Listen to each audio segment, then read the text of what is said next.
Hello everyone, આજે આપણે બનાવીશું ઢોકળા. તો એના માટે હું દાળ અને ચોખા લઈ લીધા છે. તો તમારે મેજરમેન્ટ માટે બધું સરખું લેવાનું છે. તો 1 કપ ચણાની દાળ લેવાની છે, 1 કપ ચોખા, 1 કપ મગની દાળ, 1 કપ અડદની દાળ, બધું સરખું લીધું છે. હવે એને 3-4 વખત ધોઈ લઈશું અને ધોઈને પછી ઓવરનાઇટ સોક કરી લઈશું. દાળ ચોખા ધોઈ લીધા છે. તો આપણા દાળ ચોખા 7-8 કલાક પલાળી લીધા હતા, તે હવે ફૂલીને ડબલ થઈ ગયા છે. તો હવે એને મિક્સરમાં પીસી લઈશું. મિક્સરમાં દાળ ચોખા નાખીશું અને એમાં દહીં નાખીને સારી રીતે પીસી લઈશું.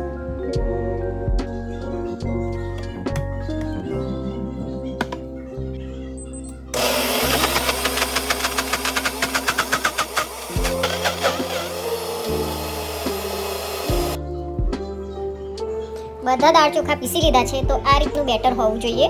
હવે એને 7-8 કલાક માટે આથો આવવા દઈશું.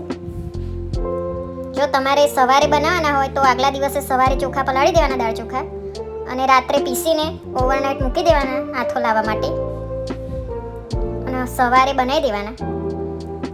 તો મારી પાસે ટાઈમ નહોતો એટલે હું આથો આવવા મૂક્યા નથી.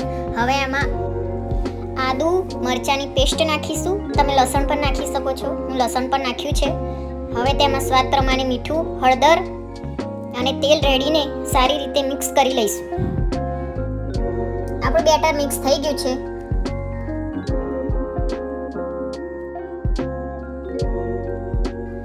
જો તમારી પાસે ઢોકળાનું કુકર હોય તો એમાં તમારે પાણી વેડીને એને ઉકાળી લેવાનું. મારી પાસે નથી તો હું આ રીતે થાળીમાં મૂકીશ. હવે થાળીને તેલથી ગ્રીસ કરી લઈશું.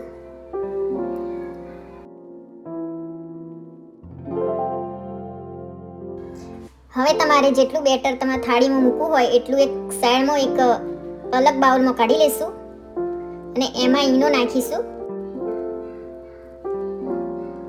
બેટરમાં ઈનો નાખી એને બરાબર મિક્સ કરી લઈશું. પછી થાળીમાં પાથરી દઈશું. આ બાજુ આપણું પાણી ઉકળી ગયું છે. તો હવે આપણે ઈનો નાખી બેટરને સારી રીતે મિક્સ કરી થાળીમાં વેડી લઈએ અને પછી થાળી તપેલામાં મૂકી દેવાની અને એને 12 થી 15 મિનિટ માટે સ્ટીમ કરી લેવાના. ઉપરથી થોડું લાલ મરચું નાખીશું. 15 મિનિટ સુધી હું આને સ્ટીમ થવા દીધા છે.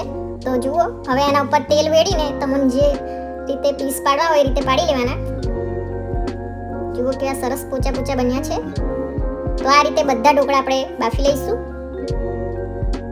બધા ઢોકળા બફાઈ ગયા છે. હવે એનો વઘાર કરી લઈએ. તો એના માટે એક પેનમાં તેલ નાખીશું.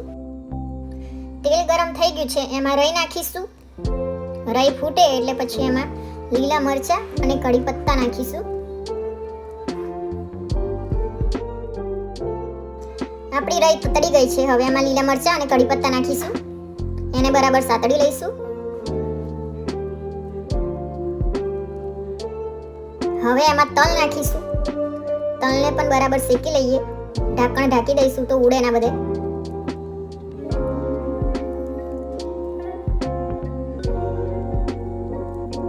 તો હવે એમાં ઢોકળા નાખી દઈશું અને બરાબર મિક્સ કરી લઈશું.